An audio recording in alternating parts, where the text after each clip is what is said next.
யாரா இருந்தாலும் சார் ஒரு திறமை இல்லாமல் மேலே வந்துட முடியாது சார். என்னதான் நீங்கள் அப்பா தயவில் உள்ளே வந்திருந்தா கூட ஒரு திறமைன்னு ஒன்று வேணும். முன்ன மாதிரி என்னால இப்போ பார்க்க பேசிதான் இருக்காங்க சார். மாநாடு கூப்பிட்றாரு, அவங்க அம்மா உட்காந்து தான் இருக்காங்க, அவங்க அப்பா வராரு. அதே மாதிரி இப்போ சமீபத்தில் கூட ஏதோ ஒரு நிகழ்வு கூட அவங்க அம்மா வந்திருந்தாங்க. அதெல்லாம் வந்துட்டு தான் இருக்காங்க. ஒன்றும் வராமல் இல்லையே. ஒன்று நீ உனக்கு பாசிட்டிவாக போச்சுன்னா அதை ட்ரோல் பண்ணுறது ஒரு குரூப் இருப்பான், இல்லை நீ வந்து நெகட்டிவாக போட்டால் அதை பாராட்டுறது ஒரு குரூப் இருப்பான். எப்படி பார்த்தாலும் போடுறவங்களுடைய பிஸ்னஸ் லாபம். இவங்களாம் ஒரு கற்பனை கட்டுக்கதையை அழுத்து விட்டுட்டு இருக்காங்க. அப்பாவும் புழு சொத்து தகராறுன்றாங்க. ஒருத்தன் கேட்டால் வாய்க்கா தகராறுன்றான், ஒருத்தன் கேட்டால் விஜய் வந்து சொத்து ஏமாற்றி வாங்கிட்டாருன்றான். வண்ணநிலவே வருவது நீ தானே பாட்டு வரும். எங்கள் அக்காவுக்கு அந்த பாட்டு பிடிக்குன்னு சண்டை போடும். நான் வந்து இந்த பாட்டு தான், இந்த பாட்டு சூப்பர் பண்ணி நாங்கள் சண்டை போட்டுங்கிறப்போ அந்த சண்டைலாம் போடுற அளவுக்குலாம் விஜய் படங்கள் இருந்திருக்கு, இல்லைன்னு மறுக்க முடியாது. சினிமுருகன் அண்ணா வணக்கம். வணக்கம் பிரதர், எப்படி இருக்கீங்க? நல்லா இருக்குண்ணா, நீங்கள் எப்படி இருக்கீங்க? நல்லா இருக்கும் பிரதர், சொல்லுங்கள். Welcome to retro media. Thank you very much. ஆனால் இப்போ ரீசெண்ட் டைம்ஸில் நீங்கள் பார்த்தீங்கன்னா நான் முத்துக்குமாருக்காக ரொம்ப அழகான ஒரு விழா நடத்துகிறாங்க. அந்த விழாவில் வந்து பாலா அவர்கள் வந்து சொல்கிறாரு, விஜய் அவர்களுடைய தந்தைக்கு இந்த பாடல் ரொம்ப பிடிக்கும் அப்படின்னு நான் முத்துக்குமார் எழுதின ஒரு பாடலில் மென்ஷன் பண்ணுறாரு. பட் அது சர்ச்சையாக மாறுது. அதுக்கான காரணமாக என்ன சொல்கிறாங்கன்னா, அந்த பாட்டில் வர அந்த வரிகள் அப்படின்றது நம்ம அப்பாவாக இருக்கும் போது நமக்கு எதுவுமே ஒரு வேல்யூ தெரியாது, போனதுக்கப்புறமா தான் தெரியும் அப்படின்ற அந்த விஷயத்தை விஜயோடைய அப்பா சொல்லாமல் சொல்கிறாரு அப்படின்ற மாதிரி தான் அவர் மேடையில் பேசியிருக்காருன்னு சொல்லிட்டு அந்த வீடியோ கிளிப்பிங் சோஷியல் மீடியாவில் பயங்கர வைரலாக போகும். நீங்கள் அந்த இடத்துல நேரில் இருந்தீங்களா? சப்போஸ் நீங்கள் அந்த வீடியோவை பார்த்துருந்தீங்களா? இல்லை சார், நான் அந்த வீடியோவை பார்த்தேன். இங்கே என்னென்னா ஒரே ஒரு விஷயந்தான் சார். இங்கே வந்து ட்ரோல் பண்ணுறதுக்கு ஒரு குரூப்பு, நம்ம பாராட்டுறதுக்கு ஒரு குரூப், ரெண்டு குரூப் இருக்குது. எப்படி பார்த்தாலும் வந்து ஓம் பிஸ்னஸ் லாபம் இல்லை. ஒன்று நீ உனக்கு பாசிட்டிவாக போச்சுன்னா அதை ட்ரோல் பண்ணுறது ஒரு குரூப் இருப்பான், இல்லை நீ வந்து நெகட்டிவாக போட்டால் அதை பாராட்டுறதுக்கு ஒரு குரூப் இருப்பான். எப்படி பார்த்தாலும் போடுறவங்களுடைய பிஸ்னஸ் லாபம். நீங்கள் யோசிச்சு பாருங்கள், ஒரு பாடல் வந்து ஒரு டெடிகேட் பண்ணுறாரு. அந்த எந்த பாடம்னா கேடி பில்லா கில்லாடி ரங்கா படத்தில் வர ஒரு பாடல், தெய்வங்கள் எல்லாம் தோற்றே போகும் தந்தையின் கண்முனேன்ற ஒரு பாட்டு வரும். அது வந்து சிவகார்த்திகேயன் அப்பா அந்த படத்தில் இறந்துருவார். சிவகார்த்திகேயன் வந்து அதை நினைத்து வந்து வருத்தப்படுவார். அப்பா இருக்கும்போது எனக்கு கஷ்டம் தெரியல, அப்பா போனதுக்கப்புறம் தான் தெரியுது அப்படின்ற மாதிரி விஷயத்தை. இது வந்து எல்லா மகன்களுக்கும் சமர்ப்பணமான ஒரு பாட்டு. அது இன்னும் சொல்லப்போனால் எல்லோரும் அன்னையர் தினம் கொண்டாடுறோம், மகளிர் தினம் கொண்டாடுறோம், அந்த ஜென்ஸுக்குன்னு ஒரு விழாவுமே கிடையாதாடா அப்படின்ற மாதிரி சமூக வலைத்தளத்தில் பல பேர் பல கேள்விகள் எழுப்புவாங்க. ஏன் ஆண்கள் தினத்துக்கு கூட நீங்களே பார்த்துருப்பீங்க, மகளிர் தினத்துக்கு நம்மளாம் விஷ் பண்ணுவோம், ஆனால் ஆண்கள் தினத்துக்கு நமக்கு யாரும் விஷ் பண்ண மாட்டாங்க, நீங்களே பார்த்துருப்பீங்க. அந்த டைமில் என்ன பண்ணுவாங்க, அந்த கவுண்டமணியான ஒரு புகைப்படத்தில் அவருடைய ஃபோட்டோ அவரே வந்து மாலை மாட்டிக்கிட்டு அந்த புகைப்படத்தை எடுத்து போட்டுருவாங்க. உனக்கு யார் விஷ் பண்ண போகிறா, நமக்கு நானே சொல்லிக்கிட்டு தானே உண்டு, ஹாப்பி ஜென்ஸ் டேன்னு இவங்களே போட்டுப்பாங்க சமூக வலைத்தளத்தில். நீங்கள் பார்த்துருக்கீங்களா? அந்த மாதிரி தான் இங்கே நடந்துகிட்ருக்கோம் எல்லா கூத்துக்களும். அந்த மாதிரி ஒரு நிகழ்வாக தான் இதை பார்க்கப்படுது. ஏன்னா அவர் வந்து ஒரு பெருமைக்காக ஒரு விஷயத்தை சொல்கிறார். ஏன்னா நான் முத்துக்குமார் அவர்கள் இல்லைன்னா இந்த இன்றைக்கி இப்போ தந்தையருக்குன்னு ஒரு பாட்டு யாராவது ஒரு பாட்டு இருக்காங்க சொல்லுங்கள், யாருக்குமே கிடையாது. தாய்க்கு அவ்வளோ பாட்டு இருக்குது. ரஜினி பாட்டுலேருந்து, விஜய் பாட்டுலேருந்து, ரஜித் பாட்டுலேருந்து, எவ்வளோ பாட்டு, எம்ஜிஆர் பாட்டுலேருந்து, ஏன் பல நடிகர்கள் வந்து தாயை பற்றி பாடாத நடிகர்களே இல்லைன்னு சொல்லலாம். அந்தளவுக்கு வந்து தாயினுடைய அருமை தெரிஞ்சு எல்லாருக்குமே வந்து எந்த பாட்டுலாம் நீங்கள் ஸ்டேட்டஸ் வைக்கலாம். ஆனால் தந்தைக்குன்னு ஒரு பாட்டை எழுதியிருந்தார்ல, நீங்கள் யோசிச்சு பாருங்கள். அந்த பாட்டை ரசிக்கும் போது என்ன ஆகுனா, இப்போ சமீப காலத்தில் வந்து பார்த்திங்கன்னா விஜய் அவர்களுக்கும் அவரோட தந்தை அவர்களுக்கும் சில குடும்ப பிரச்சனைன்னு சொல்கிறாங்க. அது அவங்க பர்சனல், அதை நம்ம தலையிடக்கூடாது. ஏன்னா நம்ம சினிமா மட்டும் தான் நம்ம விமர்சனம் பண்ணுவோம், பர்சனல் விஷயம் நம்ம தொட மாட்டோம்.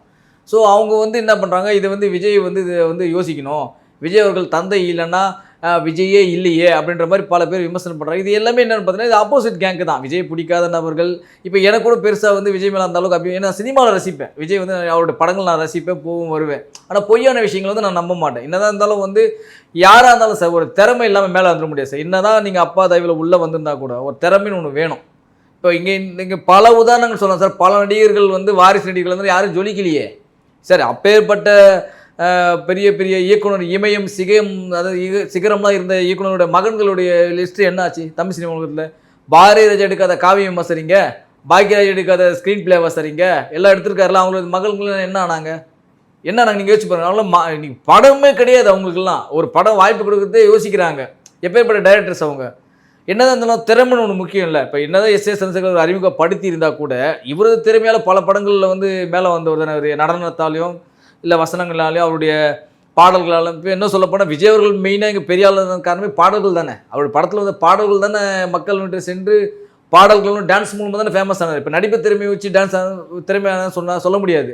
ஆனால் அவருடைய பாடல்களும் டான்ஸும் மக்களை கவர்ந்துச்சு இல்லை. ரஜினிகாந்த் கூட அந்த இது இல்லையா சார்? ரஜினிகாந்த் வந்து ஒரு ஸ்டைல் வச்சு தான் சார் கவர்ந்தார். தன்னுடைய ஸ்டைலு ஆக்ஷன் வச்சு தான் கவர்ந்தார். ஆனால் விஜய் அவர்கள் எடுத்துங்க தன்னுடைய பாடல்கள், ஏன்னா நான் சின்ன வயசு நான் கேட்டு நினைத்தே வந்த பாட்டில் போய் எனக்கும் எங்கள் அக்காவுக்கு சண்டை வரும். உனக்கு இந்த பாட்டு இந்த பாட்டு பிடிக்குமா அந்த பாட்டு பிடிக்குமான்ட்டு. நானே எனக்கு வந்து இந்த பாட்டு தான் பிடிக்கும். எனக்கு வந்து நினைத்தே வந்தேன் எனக்கு அந்த திரைப்படம். அந்த படத்தில் வந்து 2 பாட்டு வரும். என்ன வேலை எங்கிருந்த நீ தான் ஒரு பாட்டு வரும். வண்ணநிலவே வருவது நீ தான் ஒரு பாட்டு வரும். எங்கள் அக்காவுக்கு அந்த பாட்டு பிடிக்குன்னு சண்டை போடும். நான் வந்து இந்த பாட்டு தான் இந்த படத்தை சூப்பர் பண்ணி நாங்கள் சண்டை போட்டுக்கிறப்போம். அந்த சண்டைலாம் போடுற அளவுக்குலாம் விஜய் படங்கள் இருந்திருக்கு, இல்லைன்னு மறுக்க முடியாது. ஸோ அந்த மாதிரி ஒரு திறமையான நடிகர் வந்து இந்த பாட்டை இது இயக்குனர் பாலா அவர்கள் சொல்லிட்டு நம்ம என்னன்னு தோணுவாங்க, இங்கே எல்லாம் விமர்சனம் தான் பண்ணுவாங்க உட்காந்துக்கிட்டு. இவர் தந்தையே மதிக்காத விஜய் சார். அவங்க குடும்பத்து சார், இப்போ நாங்கள் ஒன்றுன்னு கேட்குறேன் சார், எந்த குடும்பத்துலேயும் அப்பா பிள்ளைக்கு சண்டை இருந்ததே இல்லையா? கண்டிப்பாக எல்லார் வீட்லையும் எல்லாரும் இருக்குல்ல. ஒன்று சொத்து பிரச்சனையாக இருக்கும், இல்லை வந்து வேற என்ன அவன் தம்பிக்கு சப்போர்ட் பண்ணுவோம், அண்ணனுக்கு சப்போர்ட் பண்ணணுன்னு இருக்கும். எல்லா விஷயம் எல்லாருக்குமே இருக்கும் சார், எல்லா விஷயத்துலையும் இருக்குது சார். இது நடிகர்ன்றதுனால நீங்கள் பிம்பமே பெருசாக பேசுகிறீங்க, அவ்வளோதான். இப்போ ஒரு நடிகர் எல்லாமே எங்கோ ஒரு குடும்பத்தில் நடந்தது இதை பற்றி யாராச்சும் பேசுவாங்களா? கண்டிப்பாக யாரும் பேச மாட்டாங்க. இவர் பிரபல நடிகர், அவர் ஒரு பிரபல இயக்குனர். இன்றைக்கி வந்து விஜய் வந்து தனியாக இருக்காரு, அப்பா அம்மா மதிக்கத்தே இல்லை அப்படின்னு வந்து பேசுகிறார் சார். என்ன விஷயன்ற அவங்க குடும்பத்துக்குள்ளே 1008 விஷயம் இருக்கும் சார். இது வந்து பப்ளிக்காக வந்து அவங்க யாரும் 2 பேருமே சொல்லலை. இப்போ விஜய் அவர்கள் என்ன சொல்லியிருக்காரா, எனக்கு எங்கள் அப்பாவுக்கு இதான் பிரச்சனைட்டு, இல்லை சன்சர்கள் சொல்லியிருக்காரா எனக்கு என் பையனுக்கு இதான் பிரச்சனைட்டு, எதுவுமே சொல்லலையே, 2 பேருமே சொல்லலை. இவங்களாம் ஒரு கற்பனை கட்டுக்கதையை அழுத்தி விட்டுட்டு இருக்காங்க. அப்பாவும் புள்ளும் சொத்து தகராறுன்றாங்க. ஒருத்தன் கேட்டால் வாய்க்கா தகராறுன்றான், ஒருத்தன் கேட்டால் விஜய் வந்து சொத்தை ஏமாற்றி வாங்கிட்டாருன்றான், ஒருத்தன் நான் கேட்டால் கல்யாண மண்டபத்தில் அவர் பேரை எழுதிட்டாருன்றான். இவங்களாம் ஒரு கதையை சொல்லிட்டு இருக்காங்க சார். உங்கள் ஊரில் நடக்கிறது எனக்கு தெரியுமா சார்? நாங்கள் ஊரே தெரியாது. எப்படி சார் தெரியும்? உங்கள் ஊரில் என்ன நிகழ்வு எனக்கு தெரியுமா?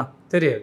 அவர் எப்படி எதை வச்சு இவங்க யூகிக்கிறாங்க? இல்லை இவங்களாம் கூடவே ட்ராவல் பண்ணுறாங்களா? விஜய் கூடவோ எஸ்எஸ் கூட இவங்க ட்ராவல் பண்ணுறாங்களா? இவங்க நீங்கள் சொல்லுங்கள், ட்ராவல் பண்ணுறாங்களா? அவங்க எதுவுமே கிடையாது. இல்லை எதை வச்சு இவங்க கற்பனை பண்ணி சொல்கிறாங்க? இவங்க எப்படி சொல்கிறாங்கன்னா சார், வெளியில் வந்து லீக் ஆகுது அண்டு அவர் பேசும்போதே அந்த தோணியிலே தெரியுது அவர் மனசு கஷ்டத்தில் இருக்காருன்னு.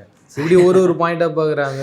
இல்லை சார், சங்கீதா அவங்க கூட இல்லையே அப்படின்னு இப்படி ஏகப்பட்ட கருத்துக்களை அவங்க. இப்போதான் சமீபத்தில் வந்து சஞ்சீவ் நடிகர் சஞ்சீவ் அவருடைய நண்பர், நெருங்கிய நண்பர் வந்து ஒன்றா தான் இருக்காங்கன்னு சொல்லியிருக்காரு சார். அது சார் இப்போவும் சொல்கிறது, நம்ம ஒருத்தனுடைய குடும்ப விஷயத்துக்குள்ளே நம்ம போகவே கூடாது. அவங்கவுங்க குடும்பத்தில் 1008 அழுகு இருக்கும், எல்லார் குடும்பத்துலையும் இருக்கும். ஒரு சார் இந்த குடும்பம் வந்து சந்தோஷமாக இருந்திருக்குன்னு ஒரு குடும்பத்தை காட்டுங்க சார். உங்களால் காட்ட முடியுமா? இந்த குடும்பத்தில் எந்த சண்டையும் இல்லை, எந்த சச்சரவுமே இல்லை, ஒருத்தருக்கு ஒருத்தர் எந்த பிரச்சனையுமே இல்லை. பொண்டாட்டிக்கு புருஷன் ஆகாது, புருஷனுக்கு மாமியார் ஆகாது, மாமியாருக்கு மருமகன் ஆகாது, எவ்வளோ விஷயம் இருக்குது ஒரு குடும்பத்துலேயும். சொல்லுங்கள், எல்லாருமே நாங்கள் சந்தோஷமாக ஹாப்பியாக இருக்கோம் சார். இந்த குடும்பத்தை எனக்கு இப்போ ஒரு மனஸ்தாபம் கூட வந்ததில்லை சார். ஒரு குடும்பத்தை காட்ட முடியுமா சார் இன்றைக்கி? அப்படி இருக்காது. அப்புறம் என்ன சார் இவங்க கேள்வி கேட்குறாங்க இவங்க. அவர் சார் அவர் வந்து இப்போ ஒன்றும் இல்லை சார். என்ன தான் வந்து மகன் இருந்தாலும் பெத்த அப்பாவுக்கும் ஒரு பாசம் இருக்கும் சார். அம்மாவுக்கும் சரி அப்பாவுக்கும் சரி தான் பிள்ளைங்க மேலே பாசம் இருக்கத்தான் செய்யும். நம்ம கூட ஒழுங்காக பேசலேன்ற ஆதங்கத்தை சில பேர் வெளிப்படுத்துவாங்க, அது தப்பு கிடையாது.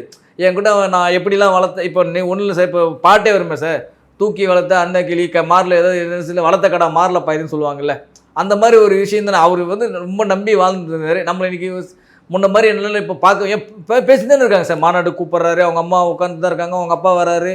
அதே மாதிரி இப்போ சமீபத்தில் கூட ஏதோ ஒரு நிகழ்வு கூட அவங்க அம்மா வந்திருந்தாங்க. அதெல்லாம் வந்துட்டு தானே இருக்காங்க, ஒன்றும் வராமல் இல்லையே. ஏன்னா இப்போனா இவர் ஹாங்காங்லேயும் அவங்களாம் டெல்லியிலையும் வாழ்ந்துட்டு இருக்காங்க. எல்லா இதே சென்னையில் தான் வந்துட்டு இருக்காங்க.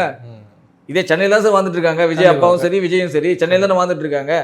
எதுக்கு அவங்க குடும்பத்து விஷயத்துக்கு நீங்கள் உள்ளே ஏன் போகிறீங்க சார்? சின்ன சின்ன விஷயங்கள் இதெல்லாம் இருக்கும் சார். அவர் ஒரே பையன் சார். அவரும் விட்டு கொடுக்க மாட்டார். நமக்குன்னு இருக்கிற ஒரே சொந்தமே அப்பா அம்மா மட்டும் தான். இவரும் அவர் விட்டு கொடுக்க மாட்டாங்க. ஏதாவது மனஸ்தாபம் இருக்கலாம், யாரும் வந்து இல்லைன்னு மறுக்க முடியாது. ஏதாச்சும் ஒரு ரூபத்தில் நாளைக்கு சால்வ் ஆக தான் போகுது. எல்லாம் வந்து ஒன்றா தான் இருக்க போகிறாங்க. இதில் என்ன பெரிய விஷயம்? இங்கே எத்தனையோ குடும்பங்கள் பிரிஞ்சு திரும்ப ஒன்று சேரலையா? இல்லை எத்தனையோ குடும்பம் சண்டை சேர்த்து போய்ட்டு ஒன்று சேரலையா? நல்லா இருந்த குடும்பம் பிரிஞ்சுக்குது சார். அதாவது ரஜினிகாந்த் வந்து அண்ணாமலை படத்தோட டைலாக் சொல்லுவார், நல்லா வாழ்ந்தவன் கெட்டு போகலாம், அதாவது கெட்டு போனவன் வந்து நல்லா வாழலாம், ஆனால் நல்லா வாழ்ந்தவன் கெட்டு போகக்கூடாதுன்னு. அந்த மாதிரி தான் நல்லா வாழ்ந்தவங்க என்றைக்குமே கெட்டு போக மாட்டாங்க. இதான் இதுக்கு பதில்.